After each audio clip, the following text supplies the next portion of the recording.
नमस्कार, मैं हूँ रंजन कुमार और आप देख रहे हैं इलेक्ट्रॉक्स एमसीक्यू। आज हम पढ़ने वाले हैं क्लास 10th के साइंस का चैप्टर प्रकाश का अपवर्तन। तो चलिए शुरू करते हैं, देखते हैं प्रकाश का अपवर्तन क्या होता है। देखिए, प्रकाश का अपवर्तन प्रकाश की किरणों के एक पारदर्शी माध्यम से दूसरे पारदर्शी माध्यम में जाने पर दिशा परिवर्तन की क्रिया को प्रकाश का अपवर्तन कहते हैं। ठीक है, देखिए इसको हम फिगर के माध्यम से समझते हैं। देखिए, प्रकाश की किरणें, ये लाइट आ रही है यहाँ से एक माध्यम से। ये ऊपर का माध्यम हवा है और नीचे का माध्यम वाटर है। ठीक है, तो एक माध्यम से ये जो माध्यम है यहाँ से जब जैसे ही एंटर करती है दूसरे माध्यम में, मतलब कि हवा से पानी में जब ये गुजरती है तो क्या होता है, ये थोड़ा सा मुड़ जाती है। ठीक है, अपना रास्ता चेंज कर देती है। तो प्रकाश को एक माध्यम से दूसरे माध्यम में गुजरने पर उसके पथ में विचलन, ठीक है, मतलब कि वो अपने रास्ता में परिवर्तन कर देता है। इसी घटना को हम लोग क्या कहते हैं, तो प्रकाश का अपवर्तन कहते हैं। वही चीज़ यहाँ पे लिखा हुआ है कि प्रकाश की किरणें एक पारदर्शी माध्यम से दूसरे पारदर्शी माध्यम में जाने पर दिशा परिवर्तन की क्रिया को अपवर्तन कहते हैं। मतलब देखिए यहाँ पे डायरेक्शन चेंज हो रहा है। इसको जाना चाहिए था ऐसे सीधे, ठीक है, इसको ऐसे सीधे जाना चाहिए था लेकिन गया नहीं, गया। यहाँ से क्या हो गया, ये लाइट ऐसे मुड़ गया। ठीक है, इस घटना को हम लोग कहते हैं प्रकाश का अपवर्तन। समझ में आया? ठीक है, मतलब ये लाइट को सीधे जाना चाहिए था लेकिन घूम गया। और इस घूमने की घटना को, लाइट का एक माध्यम से दूसरे माध्यम में जब जाती है, ये हवा है, ये पानी है, तो अपने रास्ता से थोड़ा सा घूम जाती है और इसी घटना को हम लोग कहते हैं प्रकाश का अपवर्तन। अब आगे देखते हैं कि आगे क्या है। अपवर्तन की कुछ घटनाएं। अपवर्तन की कुछ घटनाएं हमारे दैनिक जीवन में बहुत सारे घटनाएं हैं जो अपवर्तन को दिखाती है। ठीक है, पानी के अंदर पेंसिल मुड़ी हुई तथा मोटी दिखाई देती है। इसका कारण भी क्या है, प्रकाश का अपवर्तन। देखिए यहाँ पे क्या हो रहा है, जो पेंसिल है ये टेढ़ी दिखाई दे रही है। ठीक है, जब प्रकाश एक माध्यम से दूसरे माध्यम में जाती है तो अपने रास्ता को थोड़ा सा परिवर्तित करती है, मतलब वो घूम जाती है, जिसके कारण ये जो पेंसिल है इसको, मतलब ये इसको ऐसे दिखना चाहिए था लेकिन यहाँ से घूम करके ये ऐसे दिखाई दे रहा है। ठीक है, तो इसका कारण क्या है, तो प्रकाश का अपवर्तन है। और कुछ घटनाओं को देखते हैं हम लोग। पानी के अंदर गोटी या सिक्के अधिक मोटे दिखते हैं। ठीक है, पानी के अंदर हम देखते हैं कि गोटी या सिक्के मोटे दिखते हैं या अपने स्थान से थोड़ा सा ऊपर दिखाई देते हैं। जैसा कि हम लोग इस फिगर में देख पा रहे हैं, ये ऊपर हवा है और नीचे पानी है। ठीक है, ये सिक्का यहाँ पे है, यहाँ से जब लाइट निकलती है ऐसे, यहाँ पे हवा में जाने के बाद ये मुड़ जाती है। मुड़ने के कारण क्या होता है, ये सिक्का यहाँ ना दिखाई दे के यहाँ पे दिखाई देता है। तो ये किसके कारण होता है, तो ये भी प्रकाश के अपवर्तन की घटना के कारण होता है। कांच के बर्तन में पानी में रखे नींबू बड़ी दिखाई देती है। इसका भी कारण क्या है, तो ये प्रकाश के अपवर्तन के कारण ये हो। देखिए ये जो नींबू है इसका साइज बड़ा बड़ा दिखाई देता है। छोटी सी नींबू को अगर पानी में डाल दें और उसको देखा जाए तो उसका साइज थोड़ा बड़ा दिखाई देता है। किसके कारण, तो प्रकाश के अपवर्तन के कारण। अब समझते हैं कि प्रकाश के अपवर्तन का कारण क्या है। आखिर क्या कारण है कि ये लाइट घूमती है, थोड़ा सा अपना माध्यम चेंज करते हैं, क्या होता है, थोड़ा सा वो बेंड कर जाती है। ठीक है, मतलब कि मुड़ जाती है। इसका कारण क्या है, तो प्रकाश के अपवर्तन का मुख्य कारण है कि अलग अलग माध्यमों में प्रकाश की चाल का अलग अलग होना। मतलब कि अलग अलग माध्यम में जो प्रकाश का चाल है वो अलग अलग होता है। जैसे वायु की बात करें हम, तो वायु में प्रकाश की चाल कितना होता है, 3 लाख किलोमीटर पर सेकंड। मतलब 1 सेकंड में 3 लाख किलोमीटर चलता है लाइट वायु में। और पानी में क्या है, 2,25,000 किलोमीटर पर सेकंड। और कांच में क्या है, 2 लाख किलोमीटर पर सेकंड। मतलब अलग अलग माध्यमों की बात किया जाए तो अलग अलग माध्यमों में प्रकाश की चाल जो है अलग अलग होती है, जिसके कारण ये जो घटनाएं हैं प्रकाश का अपवर्तन वो घटित होती है। तो प्रकाश के अपवर्तन का कारण क्या है, तो अलग अलग माध्यमों में प्रकाश की चाल का अलग अलग होना। अब देखते हैं हम लोग कि प्रकाशिक माध्यम क्या है। प्रकाशिक माध्यम, विरल माध्यम क्या है, तो प्रकाश की चाल अधिक, मतलब वैसा माध्यम जिसमें प्रकाश की चाल अधिक हो उसे हम लोग कहते हैं विरल माध्यम। अब सघन माध्यम क्या है, तो प्रकाश की चाल उसमें क्या होती है, कम होती है। जैसे जैसे में हवा और पानी, दो माध्यमों की बात करें हम, हवा और पानी की, तो हवा विरल उसको बोलेंगे और पानी को क्या बोलेंगे, सघन बोलेंगे। हम ऐसा भी बोल सकते हैं कि जिनमें कणों की संख्या कम हो उसको विरल बोलेंगे और जिसमें कणों की संख्या अधिक हो उसको हम लोग सघन बोलेंगे। तो यहाँ पे देखिए हवा और पानी की अगर बात करें तो हवा को बोलेंगे विरल और पानी को बोलेंगे सघन। पानी और कांच की बात करें, पानी और कांच की, तो यहाँ पे बताइए पानी और कांच में किसमें कणों की संख्या कम है, तो पानी में कम है और कांच में ज़्यादा है। तो यहाँ पे पानी को बोलेंगे विरल और कांच को बोलेंगे सघन।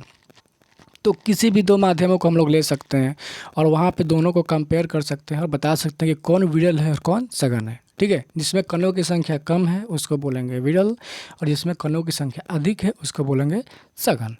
ठीक है, क्लियर यहाँ तक। अब देखते हैं अपवर्तन से संबंधित कुछ शब्द। अपवर्तन से संबंधित कुछ शब्द, तो क्या क्या शब्द आते हैं अपवर्तन से संबंधित। आपतित किरण, आपतित किरण किसे कहते हैं कि दो माध्यमों को अलग करने वाली सतह पर पड़ने वाली किरण को आपतित किरण कहते हैं। इसको समझते हैं। देखिए यहाँ पे ये वाला ऊपर वाला जो माध्यम है हवा है और नीचे वाला माध्यम क्या है, तो ये पानी है। अब प्रकाश की किरणें यहाँ से ऐसे गुजर रही है, ठीक है। तो जो किरणें यहाँ पे मतलब दोनों सतहों को अलग करने वाली सतहों पर पड़ती है उस किरण को हम लोग कहते हैं क्या, आपतित किरण। क्या, आपतित किरण। ठीक है, और आपतित किरण ये हो गया। और जिस बिंदु पे ये पड़ता है उस बिंदु को हम लोग कहते हैं क्या, आपतन बिंदु। सिंपल है कि जो किरण इस पे पड़ेगी उस किरण को बोलेंगे आपतित किरण और जिस बिंदु पर पड़ेगी उस बिंदु को क्या बोलेंगे हम लोग, आपतन बिंदु। और इस बिंदु पर अगर हम सीधा लाइन खींच दें एकदम, ठीक है, एक सीधा लाइन खींच दें ऐसे, इसको बोलेंगे हम लोग अभिलंब या इंग्लिश में बोलेंगे इसको नॉर्मल। थोड़ा सा लाइन मेरा टेढ़ा हो गया, इसको सीधा खींचेंगे, ये वाला जो डॉट डॉट लाइन दिखाया गया इसको क्या बोलेंगे हम लोग, इसको अभिलंब बोलेंगे। ठीक है, तो यहाँ तक समझ में आया। तो जो किरण यहाँ पे पड़ती है उस किरण को बोलते हैं आपतित किरण और जिस बिंदु पर पड़ती है उस बिंदु को बोलते हैं आपतन बिंदु। और इस बिंदु पर अगर हम अभिलंब खींच दें तो उसको हम एक लाइन खींच दें तो उसको बोलते हैं हम लोग अभिलंब। ठीक है, अब यहाँ से ये लाइट इसमें गुजरेगी पानी में, तो पानी में गुजरते ही क्या होगा, ये थोड़ा सा घूम जाएगी। इसको जाना तो चाहिए था ऐसे लेकिन गया इधर, ऐसे घूम गया। इसको सीधे जाना चाहिए था लेकिन गया नहीं गया, ये क्या हो गया, थोड़ा सा ऐसे घूम गया। तो जो किरण अपवर्तित होती है, ठीक है, मतलब जो किरण घूम जाती है उसको हम लोग बोलते हैं क्या, अपवर्तित किरण। तो ये अपवर्तित किरण कौन है कि जब दूसरे माध्यम में जाने के बाद किरणें अभिलंब की ओर मुड़ जाती है या अभिलंब से दूर जाती है तो इस किरण को हम लोग कहते हैं क्या, हम लोग कहते हैं उसको अपवर्तित किरण। ठीक है, तो इसका डेफिनेशन भी देख लेते हैं हम लोग। क्या है, आपतित किरण दो माध्यमों को अलग करने वाली सतह पर पड़ने वाली किरण को आपतित किरण कहते हैं। आपतन बिंदु क्या है, जिस बिंदु पर आपतित किरण सतह से टकराती है उसे आपतन बिंदु कहते हैं। ये भी समझ चुके हम लोग। अभिलंब क्या है कि आपतन बिंदु पर जो खींचा गया लंब है उसे हम लोग क्या कहते हैं, अभिलंब कहते हैं। जैसे हम लोग देखिए यहाँ पे ये क्या है, ये बिंदु अभिलंब है। उसके बाद क्या है, अपवर्तित किरण क्या है कि दूसरे माध्यम में मुड़कर जाने वाले किरण। मतलब जब दूसरे माध्यम में जो किरणें मुड़ कर जाती है, देखिए यहाँ पे दिखा रहे हैं आपको, यहाँ देखिए जब ये ये पहला माध्यम, ये दूसरा माध्यम, दूसरे माध्यम में क्या होता है, ये किरणें मुड़ती है ऐसे। इस किरणों को तो ऐसे जाना चाहिए था ऐसे, लेकिन गया नहीं गया, इसे मुड़ गया। तो जो किरणें मुड़ती है उसको बोलते हैं हम लोग क्या, उसको बोलते हैं अपवर्तित किरण। ठीक है, अगला पॉइंट देखते हैं हम लोग क्या है। अब अगला पॉइंट है आपतन कोण। ठीक, आपतन कोण और अपवर्तन कोण, तो इसको भी हम लोग समझ लेते हैं। फिगर को थोड़ा जूम कर लेते हैं और समझते हैं इसको। देखिए आपतन कोण क्या होता है कि ये जो अभिलंब है, ठीक है, थोड़ा इसको साफ करके उसके बाद समझते हैं।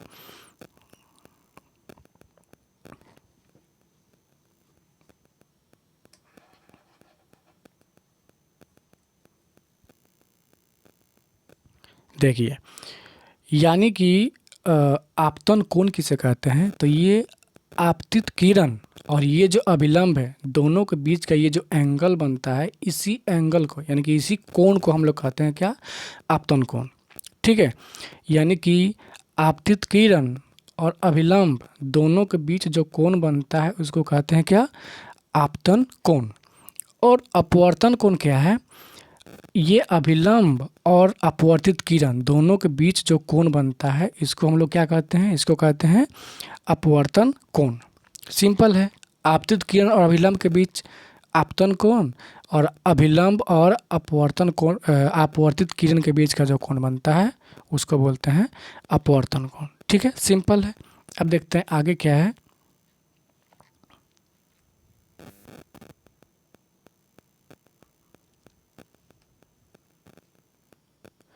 अगला पॉइंट है कि प्रकाश की किरणें कैसे मुड़ती है। ठीक है, मतलब ये मूर्ति कैसे है, आखिर कुछ तो नियम इसका होगा। ठीक, तो इसके नियम इस प्रकार हैं कि प्रकाश की किरण विरल माध्यम से सघन माध्यम में जाने पर अभिलंब की ओर मुड़ जाती है। ठीक है, मतलब जब विरल से सघन में जाएगी तो क्या होगा? वो अभिलंब की ओर मुड़ेगी। जैसे ये विरल है ऊपर का, नीचे का क्या है? सघन है, ऊपर हवा नीचे पानी है। तो ये किरण देखिए जब यहाँ से ऐसे आ रही है तो क्या हो रहा है? ये अभिलंब है ना, ये अभिलंब है, तो अभिलंब की ओर मुड़ रही है, अभिलंब से दूर नहीं, ये अभिलंब की ओर देखो झुक गया। यहाँ से क्या हो गया? ये सीधे ऐसे आ रहा है, यहाँ से थोड़ा सा झुक गया। इसको जाना चाहिए था किधर? इसको जाना चाहिए था इधर, लेकिन गया नहीं, गया, ये थोड़ा सा मुड़ गया। ठीक, मतलब विरल से सघन में जाएगा तो क्या होगा? अभिलंब की ओर मुड़ जाएगा। विरल से सघन में जाने पर क्या होगा? अभिलंब की ओर मुड़ जाएगा। उसके बाद क्या है दूसरा नंबर कि प्रकाश किरण सघन से विरल में जाने पर अभिलंब से दूर हटती है। मतलब अगर सघन से विरल में जाएगी, देखिए यहाँ पे हम क्या किए हैं, यहाँ पर ऊपर ले लिए हैं पानी और नीचे ले लिए हैं हवा। अब देखिए यहाँ से ये जो किरणें आ रही हैं ये क्या होगा? अभिलंब से दूर जाएगा। अभिलंब ये है, सीधा ये अभिलंब है। अब ये क्या हो रहा है? जो किरणें हैं जैसे ही माध्यम चेंज करेगा, ये पानी से हवा में जाएगा तो क्या हो जाएगा? अभिलंब से दूर जाएगा। मतलब अगर सघन से विरल, यहाँ पे ग्लास लिया गया है, यहाँ पर वाटर लिया, सॉरी एयर लिया गया है, मतलब ये सघन है, ये विरल है, तो सघन से विरल में जाएगा तो क्या होगा? अभिलंब से दूर जाएगा। ठीक, क्यों? क्योंकि ये घना है, ये क्या है? कम घना है, तो इसका स्पीड क्या हो जाएगा? ज़्यादा हो जाएगा। स्पीड ज़्यादा होने के कारण क्या हो जाएगा? ये दूर भागेगा। समझ में आया? स्पीड जैसे ही इसका ज़्यादा होगा क्या होगा? अभिलंब से, ये अभिलंब है, अभिलंब से दूर भाग गया। और ये ऊपर वाला केस में क्या होता था? ऊपर वाले केस में, इस केस में क्या होता था कि ऊपर का कम घना था, नीचे का ज़्यादा घना था, तो इसका स्पीड घट गया, जिस कारण क्या हो गया? इधर मुड़ गया। तो विरल से सघन में जब जाएगा तो क्या होगा? अभिलंब की ओर मुड़ेगा। विरल से सघन में जाएगा तो अभिलंब की ओर मुड़ेगा। और यदि सघन से विरल में जाए, मतलब कि कांच से या पानी से हवा में जाए, तो क्या होगा? उस स्थिति में वो अभिलंब से दूर जाएगा। वही चीज़ यहाँ पे दिखाया गया है। यहाँ पे क्या हो रहा है कि जब ये सघन से, ये सघन माध्यम है, ये विरल माध्यम है, तो यहाँ से जैसे ही इसमें एंटर किया तो क्या हो गया? ये अभिलंब से, ये देखो यहाँ से ये दूर भाग गया। ये इसको जाना चाहिए था कैसे? इसको ऐसे जाना चाहिए था, सीधा, इसको सीधा जाना चाहिए था, लेकिन गया नहीं, गया। ये क्या हो गया? अभिलंब से और दूर भाग गया। यहाँ से एकदम ऐसा गुजर रहा है। तो जब सघन से विरल में जाए तो अभिलंब से दूर जाएगा। एक और नियम है कि लंबवत पड़ने वाली किरण सीधी निकल जाती है। क्या होगा यदि लाइट को हम सीधे यहाँ से जलाएं? मतलब कि यदि यहाँ से हम टॉर्च जलाएं, ये मान लो ये हवा है, एयर लिखा हुआ है, और ये ग्लास है, अगर यहाँ से सीधे लाइट को हम गुजारें एकदम सीधा अभिलंब की ओर, तो क्या होगा? ये सीधे निकल जाएगा, ज़रा सा भी मुड़ेगा नहीं। समझ में आ रहा ना?